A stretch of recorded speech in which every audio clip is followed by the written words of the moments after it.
అనయ్య, అమ్మ అమ్మ ఎందుకు నాతో కోపంగా మాట్లాడింది? నన్ను ఎందుకు తిట్టింది? అమ్మ నిన్ను తిట్టలేదు నాని, నీకు యాక్సిడెంట్ అయింది కదా, భయపడుతుందంతే.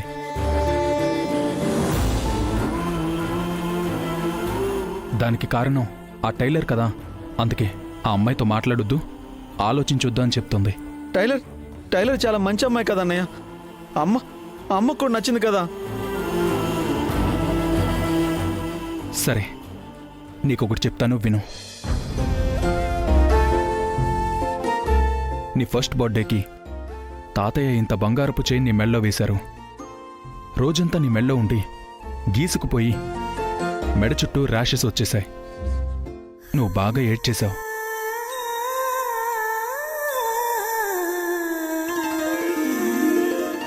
అప్పుడు అమ్మేమో వెంటనే ఆ చైన్ తీసేసి పని మనిషికిచ్చేసింది.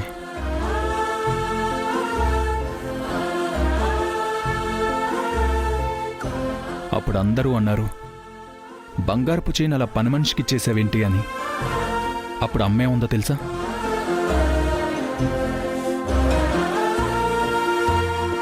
నా బిడ్డని ఏడ్పించేది బంగారమైతే ఏంటి, వజ్రమైతే ఏంటి, అది నా బిడ్డ దరిదాపుల్లో కూడా ఉండడానికి వీల్లేదు, అందుకే పని మనిషికిచ్చేశాను అని చెప్పింది.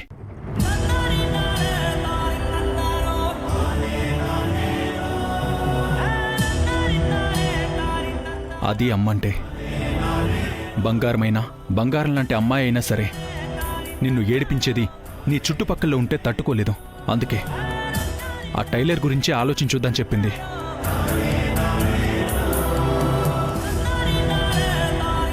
నువ్వంటే అమ్మకి అంత ప్రాణం, నీకేమైనా తట్టుకోలేదు. చూడు నీకోసం ఎలా ఏడుస్తుందో.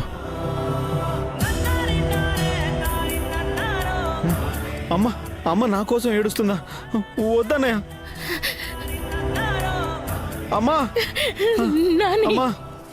అమ్మా నువ్వు ఏడవద్దమ్మా.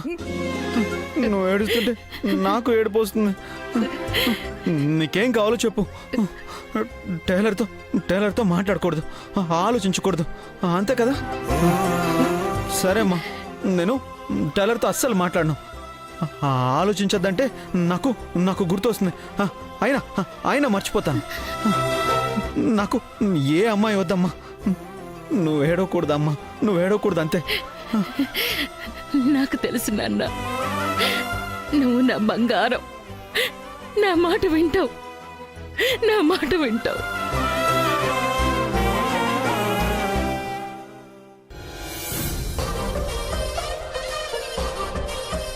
అమ్మా అమ్మా రాయే. ఏట్రా పొద్దున్నే కాలుగాల పిల్లలు అటు ఇటు తిరుగుతున్నావు? ఇప్పుడు ఏలంత అయిందో తెలుసా? ఎప్పుడు బజార్కి వెళ్తావు, ఎప్పుడు సమోసాలు అమ్ముతావు? అమ్మా ఈరోజు సమోసాలు అమ్మటానికి వెళ్ళటం లేదమ్మా. వెళ్ళటం లేదా? పొద్దున్నే సంచి పట్టుకుని బయలుదేవాడు కదరా, ఈ రోజే మాయరోగం వచ్చింది నీకు. వెళ్ళకపోతే చేసే సమోసాలన్నీ ఏటైపోతాయిరా. ఏం కావో ఓట్లోడితో మాట్లాడినాను అమ్మా, వచ్చి తీసుకెళ్ళిపోతాడు. రేపు నాకు పుట్టినరోజు కదా, షాపింగ్కి వెళ్దామని నేనే లీవ్ ఇచ్చుకున్నా. డబ్బులు ఇస్తే బట్టలు కొంటా. మొన్న నేను ఇస్తాదాన్ని కొన్నావు కదరా, నిస్తాదం జరిగింది లేదు, పాడు లేదు. ఆ చొక్కా వేసుకెళ్ళు. అబ్బా బట్టలు నాకు కదమ్మా, ధరణికి. ధరణి కోసమా? రేయ్, నీ పుట్టినరోజుకి దానికి బట్టలు కొంటావేంట్రా? నీ బుర్రగా పోయిందా? ఎందుకు ఇవ్వకూడదు? నేను పిలవగానే గుడికి వస్తానంది తెలుసా? నేను కొనిచ్చిన డ్రెస్ చేసుకొని నా కోసం గుడికి రావాలి. డబ్బులు అమ్మా. ఏదైనా బుర్రలో పడితే చాలు, అయినంత వరకు వదిలిపెట్టడు తెంకటి సచ్చినోడు. ఇంకా పిల్లతో పెళ్ళి అవుతుందో లేదో, పెళ్ళం అవుతుందో లేదో, ఇంకా దానికోసం ఎందుకు నా డబ్బులు తగలెడతావు? అమ్మా నీ సన్నోడితో ఇష్టం వచ్చినట్టు మాట్లాడుకో. సంబంధం మాట్లాడినప్పుడేమో ఇంత నల్లోడికి అంత తెల్ల పిల్లమా అన్నావు, అలాగే నిశ్చిత ఆగిపోయింది. ఇప్పుడు నువ్వేదో అని ఈ పెళ్లి ఆగిందనుకో, ఊరుకోను చెప్తున్నా. అయినా నల్లోడు నల్లోడు నల్లోడు అంటున్నావు, నువ్వేను ప్యూర్ వైట్ గా ఉన్నావా, నేను తెల్లోడుగా పుట్టడానికి?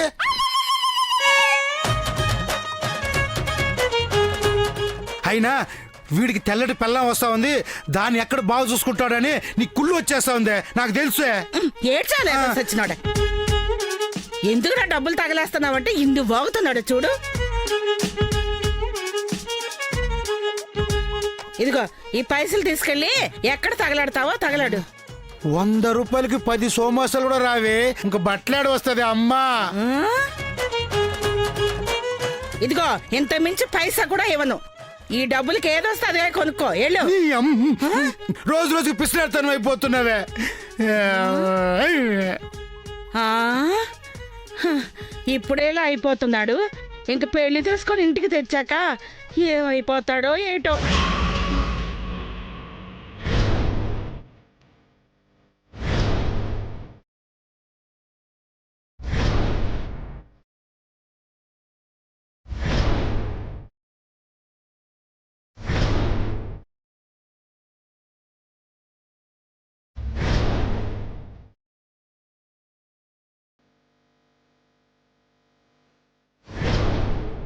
మర్చిపోవాలి, మర్చిపోవాలి, టైలర్ని మర్చిపోవాలి, మర్చిపోవాలి, మర్చిపోవాలి,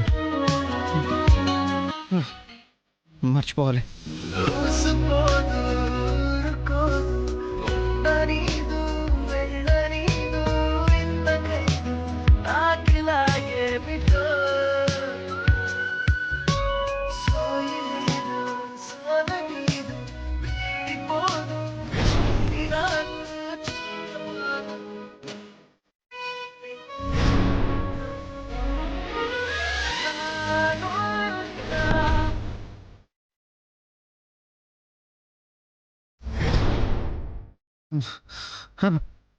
బా మర్చిపోవాలి, మర్చిపోవాలంటే మళ్ళీ ఎందుకు గుర్తుకొస్తున్నావు టైలర్? మా అమ్మకి మాట ఇచ్చాను, నువ్వు నాకు గుర్తు రాకూడదు టైలర్. ఛా, అవును, నాకు టైలర్ ఎందుకు గుర్తుకొస్తుంది? అడవిలో జ్వరం వస్తే బాగా చూసుకుని తగ్గించిందనా? యాక్సిడెంట్ అయితే బ్లడ్ ఇచ్చి సేవ్ చేసిందనా? ఎందుకు గుర్తుకొస్తుంది? అవును, టైలర్ మంచిదే కదా. మంచిదైనా సరే అమ్మ వద్దంటే వద్దు, ఆలోచించను, గుర్తుకు రాకూడదు.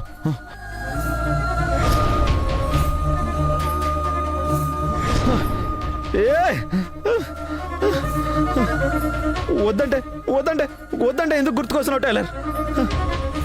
ఇలా కాదు, ఏదో ఒకటి చేయాలి, ఏదో ఒకటి చేయాలి, ఏదో ఒకటి చేయాలి,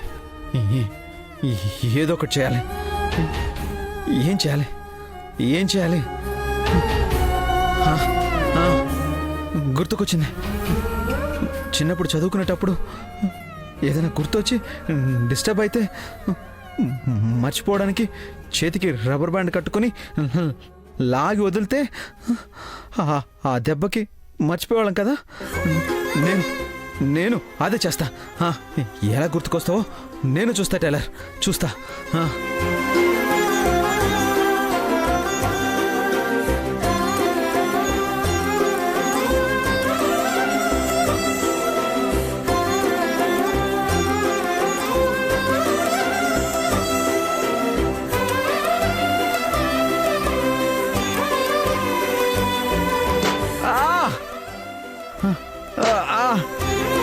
అమ్మా, నొప్పిగా ఉంది, అయినా పర్లేదు. టైలర్ అస్సలు గుర్తుకు రాకూడదు అంతే.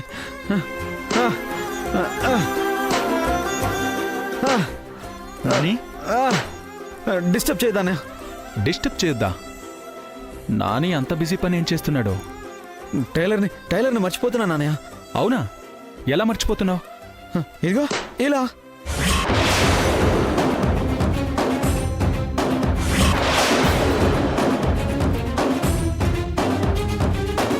నాని,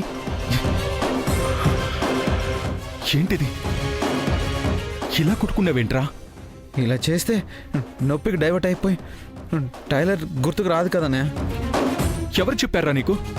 చూడు చూడు, చెయ్యి ఎలా కందిపోయిందో. ముందు తీసి చెప్తా. వద్దానే, టైలర్ని మర్చిపోవాలి కదా. ఇలా చేస్తే మర్చిపోవడం కాదు కదా, నొప్పి పుట్టినప్పుడల్లా ఎందుకు కొట్టుకున్నామా అని. ఆ అమ్మాయి గుర్తుకొస్తుంది. మర్చిపోవాలంటే ఏం చేయాలో నేను చెప్తాను, కానీ ముందు తీసే చెప్తా. సరే, మరి మరి ఎలా మర్చిపోవాలో నువ్వే చెప్పానయ్య. సింపుల్ నాని. సిగరెట్ మందులాగే ప్రేమ కూడా ఒక వ్యసనం. సిగరెట్ మందు మానేయాలనుకునే వాళ్ళు వాటికి దూరంగా ఉన్నంత మాత్రాన మానేయలేరు. మళ్ళీ కనిపించగానే టెంప్ట్ అయ్యి తాగేస్తారు. మానేయాలంటే అవి ఎదురుగా ఉన్నా సరే ముట్టుకోకుండా ఉండగలిగే నిగ్రహ శక్తి పెంచుకోవాలి. అప్పుడే పూర్తిగా మానేయగలుగుతారు. నీ పరిస్థితి కూడా అంతే నాని. దూరంగా ఉండి మర్చిపోవాలని ఎంత ఎక్కువ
చూపించానయ్యా.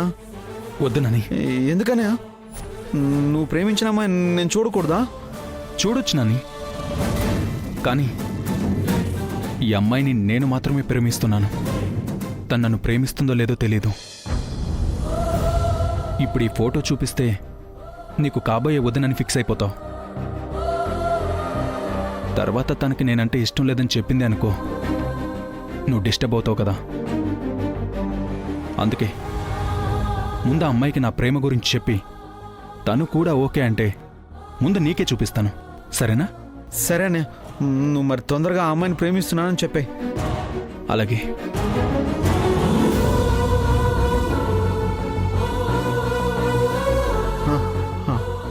అన్నయ్య చెప్పాడు కదా, టైలర్ దగ్గరికి వెళ్ళాలి. టైలర్ని ఎలాగైనా మర్చిపోవాలి.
పిలవండి ఆ కరణ్ నారాయణని. సరే అక్క.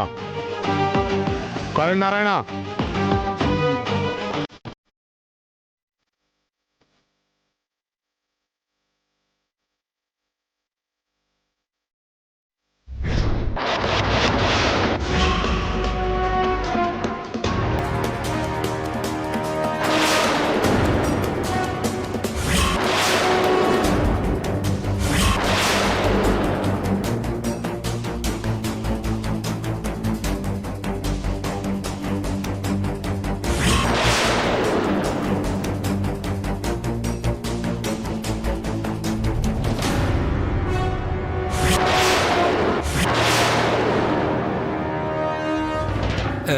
ఎవరు మీరు? ఏం కావాలి? తీసుకున్న పూ తిరిగి కావాలి.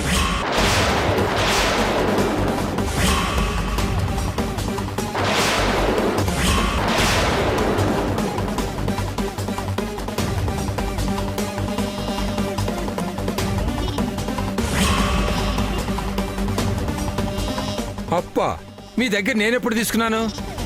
పాపం నువ్వెవరో తెలియక పరీక్షను పడుతున్నాడు వదినా.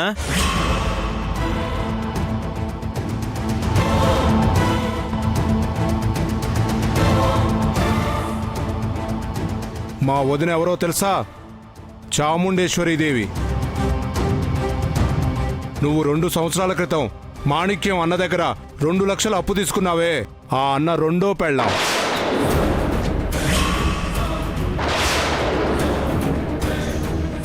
నిన్ననే పెళ్ళయింది, ఈరోజు కలెక్షన్కి బయలుదేరింది.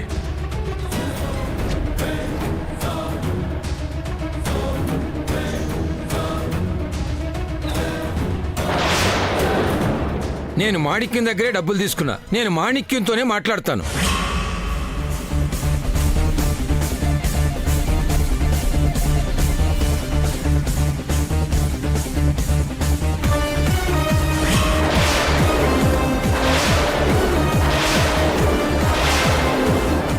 ఏయ్,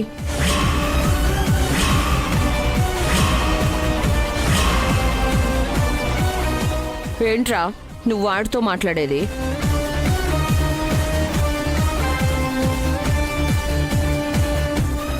ఎన్నాళ్ళైంది నువ్వు డబ్బులు తీసుకొని? ఆ? నా మొగుడు మెత్తనోడు మాటలతో మాయ చేసి డబ్బులు ఇవ్వకుండా ఎగ్గొట్టేద్దాం అనుకుంటున్నావేమో.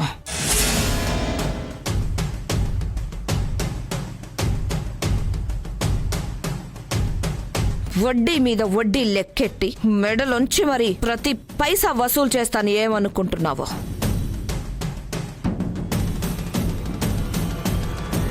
మీ డబ్బులేమి మాకొద్దు. డబ్బులు రాగానే ఇచ్చేస్తాం.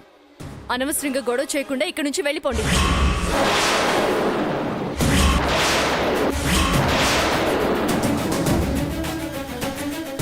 ఎక్కడికి పోయేది? బాకీ తీర్చుందే, ఇక్కడి నుంచి ఒక్క అడుగు కూడా బయట పెట్టేది లేదు. ఏయ్ ఆగండి అయ్యా, ఆగండి. ఏయ్ ఏయ్ ఏంటి? తక్కువ. ఏయ్ ఏంటి దౌర్జన్యం? మర్యాదగా నోరు మూసుకుని బయటికి వెళ్తారా లేదా? ఏయ్, ఏంటే నోర్లేస్తుంది? చెప్పాను కదా, డబ్బులు ఇవ్వందే ఇక్కడి నుంచి అడుగు కూడా బయట పెట్టేది లేదు.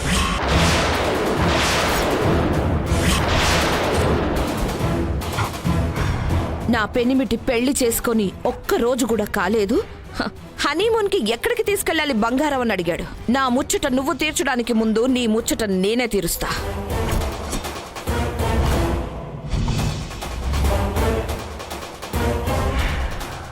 నీ మొండి బాకీలన్నీ వసూలు చేస్తా. ఆ తర్వాతే హనీమూన్ అయినా కాపురమైనా అని పసుపు తాడు కూడా మార్చకుండానే పైసలు వసూలు కోసం బయలుదేరాను.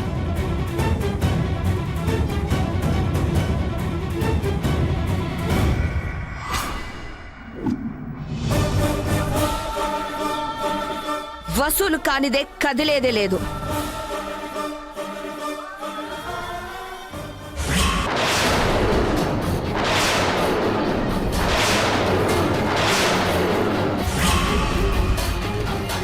అది అసలు సంగతి.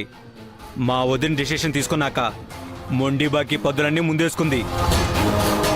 లాటరీ వేస్తే అదృష్టం మీకే తగిలింది. మీరు అప్పు తీర్చేంత వరకు వదిన ఎక్కడి నుంచి వెళ్ళదు.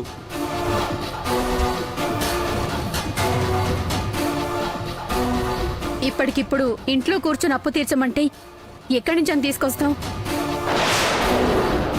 కొంచెం టైం ఇస్తే. లేదు, ఒక్క రోజు కూడా టైం ఇచ్చేదే లేదు.